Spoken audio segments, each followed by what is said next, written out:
Have you ever taken a walk in the woods and felt like a weight had been lifted off of your shoulders? Like the trees themselves were holding space for you to breathe just a little bit deeper. What if I told you that this feeling wasn't just in your head, but is a real, measurable shift in your physiology? Today, I'm introducing you to an underrated wellness tool called forest bathing, which can be used to support your whole being wellness.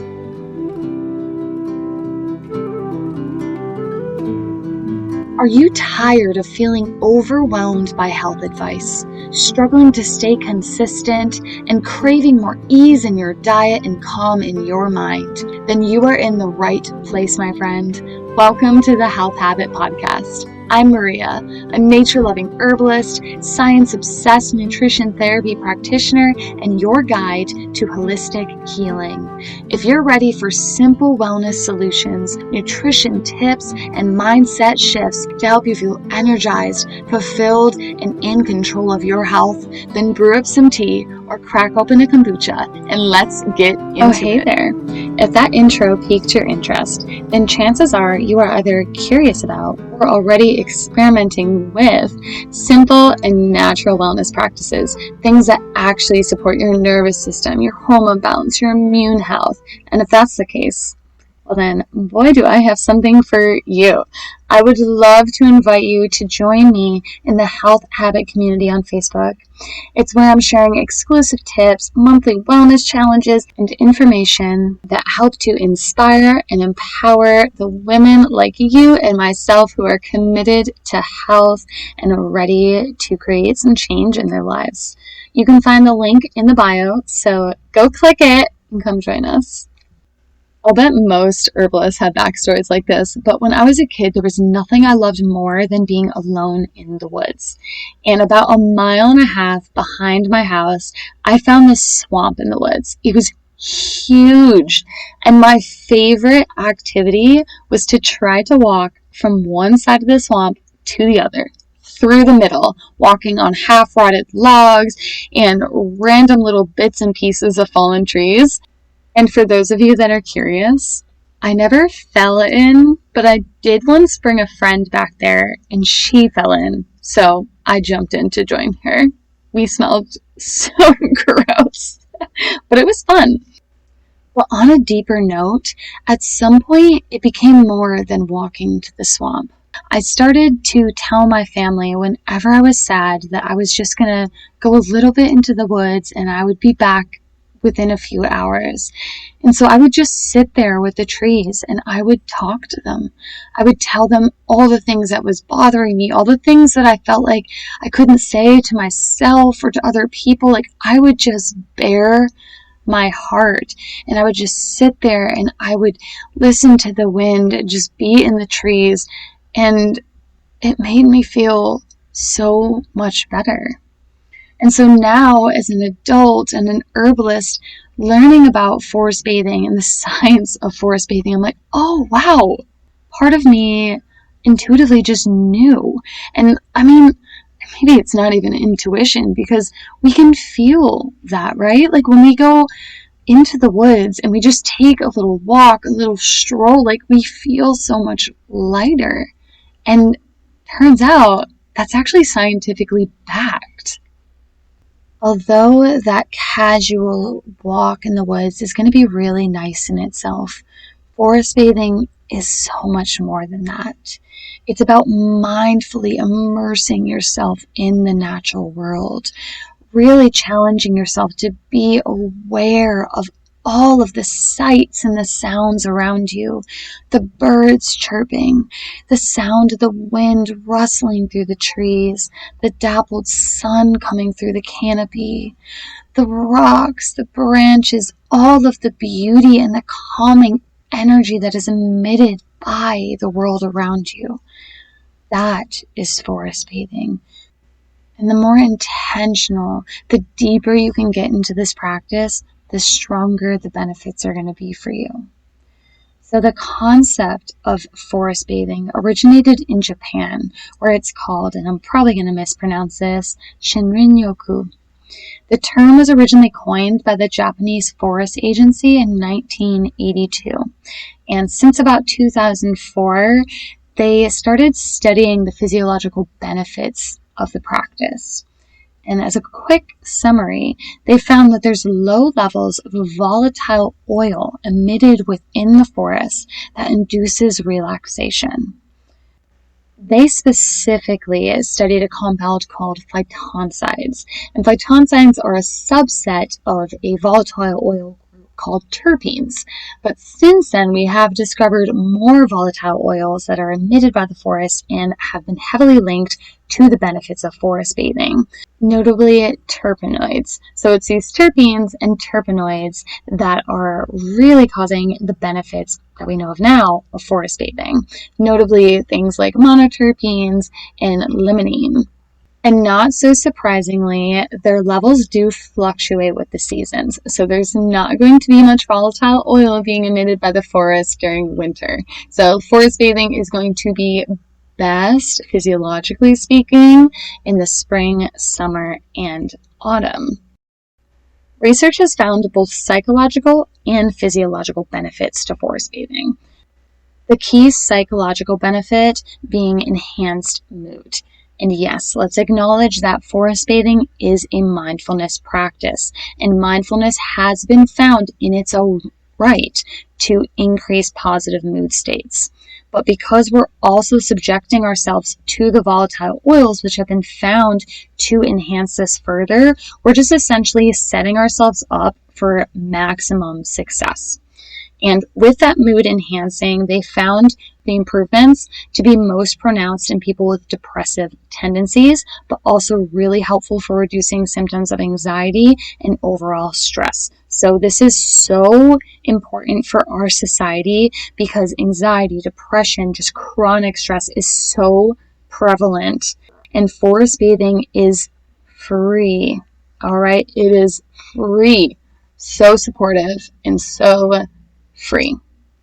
And on top of just like the mindfulness having benefits, physiologically speaking, these phytoncides and other volatile oils have also been found to help lower our cortisol levels and switch us from the fight and flight or sympathetic nervous system into the more restful parasympathetic nervous system. So that switch is going to, cause a lot of those mood enhancing benefits, because when we're in that fight or flight sympathetic state, we have increased pulse rate, more cortisol being released, and a lot of those negative feelings being associated with those states as well. So it's helping to switch our nervous system into the more rest and digest side, lower our stress hormone levels, and all of that being put together helps improve our mood. Oh, but there's more. When we're stuck in that sympathetic fight or flight side of our nervous system, that also increases our blood pressure. And as a lot of you may be aware of already, increased blood pressure can cause a lot of negative health implications in the body, a really key one being associated with cardiovascular health. So when you have high blood pressure and you have other risk factors, it can be a recipe for heart attack and other cardiovascular issues. So because forest bathing helps to reduce stress levels and reduce blood pressure, it can be supportive for cardiovascular wellness. And here we are, naturally segueing into physiological benefits, because truly it is all linked. And I'm actually going to be releasing an episode specifically on the connection between mental health and physiological wellness. So stay tuned for that. It will be out within the next 3 weeks. So the other really key physiological benefits is improved immune function. What they have found is that forest bathing can help increase natural killer cell activity, which can be really helpful for disease prevention and maybe even have some potential anti-cancer effects. And it gets even better, guys, because what's a major issue in our society? Sleep. In fact, last time I checked, the American Sleep Association had found that roughly 30% of the American population experiences insomnia. And luckily for us, forest bathing and exposure to phytonicides and other volatile oils may help to improve your sleep. In fact, inhaling phytonicides acts on the brain in a very similar manner to some synthetic sleep aids. So in other words, it has a very similar mechanism of action, which, as a little aside, if you're wanting to understand more about how pharmaceuticals work in the body, Google mechanism of action of X drug. When it comes to phytonicides and some of these synthetic sleep aids, we are talking about a specific zone in the brain called the GABAA benzodiazepine or BZD receptor. What's different, though, is phytonicides bind slightly different and have a lower affinity. So affinity is just a chemistry term. Essentially, just think of it as strength. So if you have a lower affinity, you have less strength. At high affinity, you have more strength of the bond. So synthetic sleep aids bind this GABAA BZD receptor, what a mouthful, in a stronger capacity, which you might think is great and would improve sleep more. But because phytonicides have a lower affinity, they have fewer side effects and just an overall milder effect. Which means we're not going to see that cognitive impairment, rebound insomnia, intolerance that is associated with sleep aids, which, boy, I could go off on a tangent here, because if we are improving sleep, we should not be having declines in cognitive ability and rebound insomnia, but we will save that for a future episode, my friends. And just to be clear, I am not biasedly saying that because I am pro natural health solutions. I specifically searched the literature and did not find any link between both forest bathing or phytonicide inhalation being associated with cognitive impairment, rebound insomnia, or tolerance. I can assure you guys that I fact-checked myself. But in fact, the science is showing that forest bathing can help increase sleep quantity without degrading sleep quality.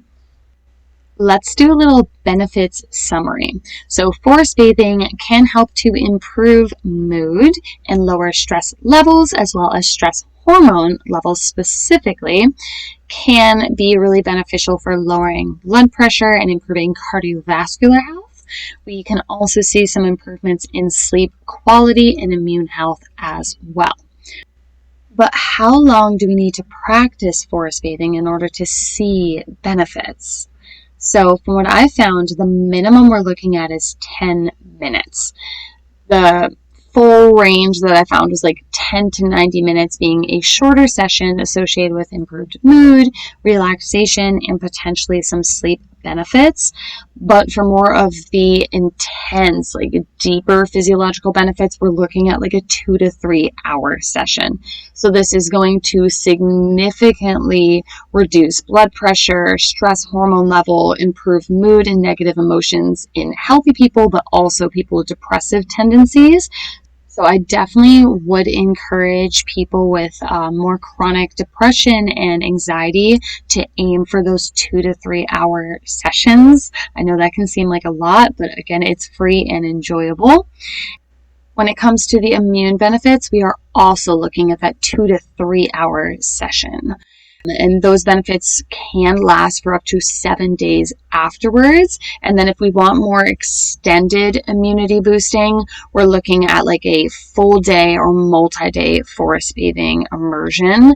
And that can improve immunity for up to 30 days afterwards.